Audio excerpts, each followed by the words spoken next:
Hi, this is Media. Handito. Adia. Amoya. Kanzu. Hadi.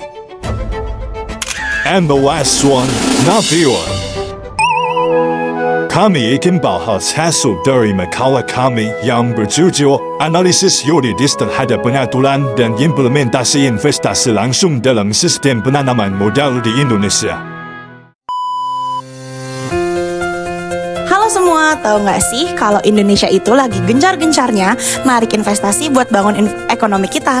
Tapi ini bukan asal investasi ya. Secara konstitusional dalam pasal 33 Undang-Undang Dasar 1945 ditegaskan kalau ekonomi kita harus dikelola buat kemakmuran rakyat. Jadi investasi langsung atau Foreign Direct Investment (FDI) di sini bukan soal cari cuan, tapi juga harus dukung kesejahteraan masyarakat banyak.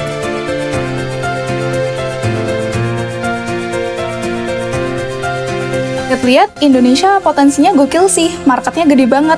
Jadi tertarik banget pengen naruh modal dan bangun perusahaan di sini. Nah, benar banget. Tapi sebelum dieksekusi, ada beberapa aturan main hukum yang wajib banget dikuasai biar nggak zonk di tengah jalan.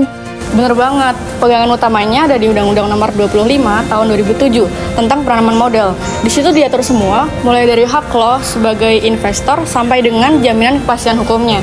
Nah, yang terbaru ada Undang-Undang Cipta Kerja yang ngenalin sistem perizinan berbasis risiko. Jadi semakin tinggi risiko bisnis lo, makin ketat juga pengawasannya. Berarti sekarang perizinannya udah simpel dan gak ribet kan? Jelas, kalau kamu investor asing, kamu wajib bikin badan hukum berbentuk PT PMA atau Pasaran Terbatas Penanam Modal Asing. Sekarang nggak perlu muter-muter di kantor dinas lagi kok. Semuanya lewat satu pintu di dalam sistem OSS atau Online Single Submission. Itu secara elektronik juga loh, tapi ingat ya, cek juga daftar positif investasi di Perpres nomor 10 tahun 2021 karena ada beberapa sektor yang punya batas kepemilikan asing. Oke, kalau izin beres, kita bisa mulai gerak misalnya di sektor tambang lewat skema joint venture. Tapi ingat, kita punya kewajiban hukum buat prioritasin tenaga kerja lokal. Jangan semuanya bawa dari luar. Satu hal yang krusial, lo harus lapor perkembangan bisnis lo secara rutin lewat LKPM atau laporan kegiatan penanaman modal secara online. Kalau enggak, bisa-bisa kena sanksi administratif. Tunggu dulu, walaupun kalian sudah pegang izin dari pusat, jangan lupa koordinasi sama kita di daerah. Kadang ada aturan tata ruang daerah atau perizinan lahan yang harus disinkronin dulu biar nggak tumpang tindih.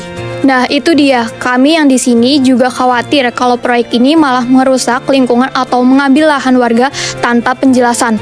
Kami mau investasi ini benar-benar membawa manfaat, bukan malah bikin konflik. Poin dari warga itu penting banget. Karena kalau nggak patuh hukum, bisa fatal. Ingat kasus Churchill Mining PLC, mereka gugat pemerintah Indonesia ke arbitrase internasional gara-gara izin tambangnya dicabut.